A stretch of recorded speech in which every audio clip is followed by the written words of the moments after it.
आपसे कहूँ कि एक औरत हॉस्पिटल में अपनी जान बचाने आई, लेकिन कुछ ही मिनट्स बाद डॉक्टर्स और नर्सेज खुद बेहोश होने लगे, कुछ की सांस रुक गई और इमरजेंसी रूम को फौरन खाली करना पड़ा। सवाल ये था, आखिर उस औरत के जिस्म से ऐसा क्या निकला था जिसने सभी को बेहोश कर दिया। 19 फरवरी 1994 कैलिफोर्निया के एक हॉस्पिटल में 31 साल की ग्लोरिया रैमिरेज को सवेयर हार्ट प्रॉब्लम्स के साथ इमरजेंसी रूम लाया गया। डॉक्टर्स ने फौरन ट्रीटमेंट शुरू की, लेकिन फिर कुछ अजीब हुआ। एक नर्स ने कहा कि पेशेंट के जिस्म से गार्लिक जैसी स्मेल आ रही है।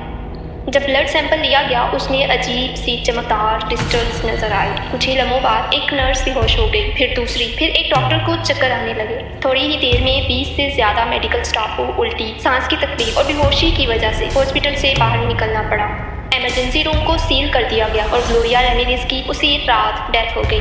लेकिन असल मिस्ट्री उसके बाद शुरू हुई। कुछ लोगों ने कहा शायद उसने घर पर कोई केमिकल यूज किया था। कुछ एक्सपर्ट्स ने थ्योरी दी कि ऑक्सीजन और हॉस्पिटल की मेडिसिन का रिएक्शन से टॉक्सिक गैस बन गई। लेकिन इस थ्योरी को भी सब साइंटिस्ट एक्सेप्ट नहीं करते। आज तक कोई भी 100% प्रूव नहीं कर सका कि उस रात डॉक्टर्स और नर्सेज के साथ क्या हुआ था और वो एक साथ क्यों बीमार हुए।